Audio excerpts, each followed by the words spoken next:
My name is still Dr. Thom Davies. I'm a political and environmental geographer here at the University of Nottingham. And for me, one of the things I find most exciting and brilliant about geography as a discipline is that it deals with real world problems. That could be everything from climate change to globalization to microplastic pollution and hundreds of other topical issues. And being a geographer allows us to understand these issues in new and exciting ways. And one of these contemporary issues that I'm going to talk very briefly about today is the experience of asylum seekers who are using small boats to reach the UK. This is a drone photograph taken last year in the port of Dover, and it shows some of the very small, unseaworthy boats that asylum seekers are using right now to cross the 21 miles between France and England.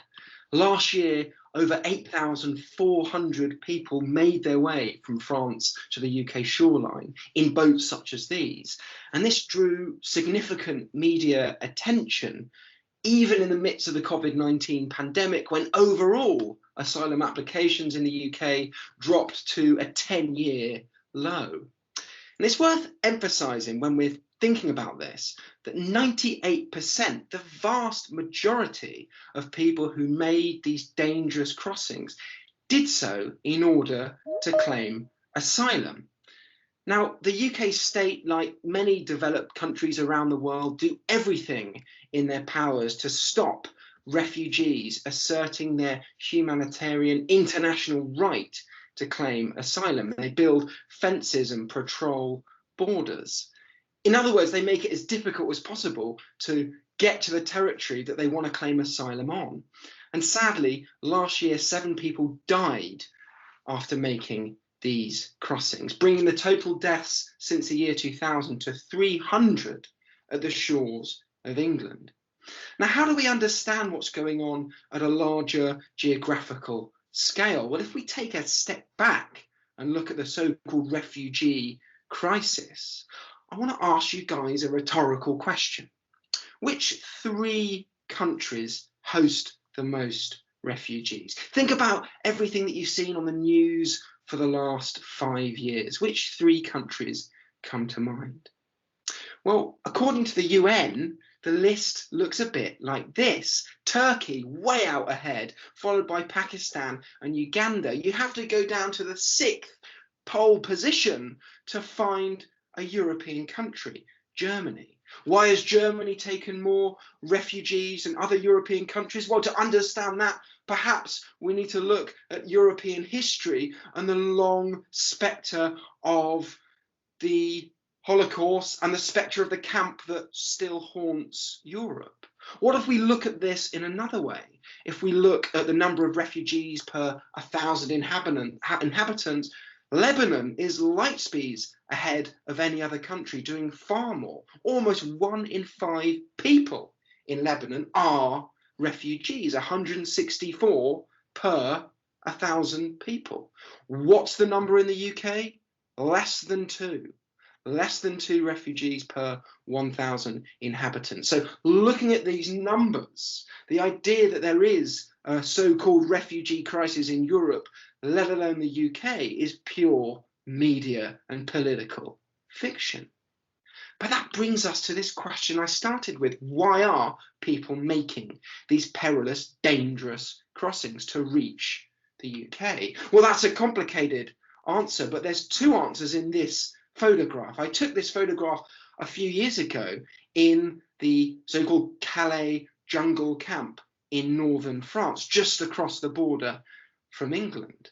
In the background of this photograph, you can see a fence, and that fence has barbed wire at the top, and it was paid for with British UK tax-funded money, explicitly to keep asylum seekers from claiming asylum in the UK, to stop refugees asserting their right to claim asylum. In short, there is no safe alternative route to reach the UK to claim asylum, so people have to go by boat. But another reason for why people are making these crossings can be seen in the foreground of this image, and that's the awful humanitarian or lack thereof environmental conditions that many people have to endure who have been abandoned in the Pas-de-Calais.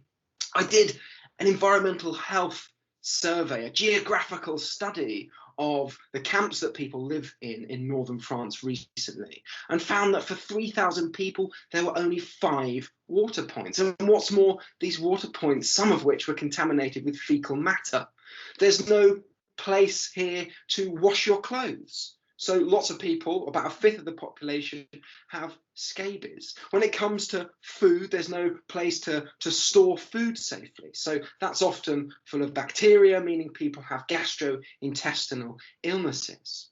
And likewise, right now, if you went to Calais and you try to distribute food to refugees, you're likely to be arrested. It's now illegal to distribute food. In short, the French state is doing everything in its power to make life as miserable as possible for people trapped at this border. And this goes for people's shelters as well. I spoke to a refugee and he told me, when I arrived in the jungle, the nickname for this camp, suddenly I find that people are living like this. I thought to myself, is this really Europe? This is Europe. This is France. For a long time, I thought that people didn't live like this. People are living under a tree. Under a tree.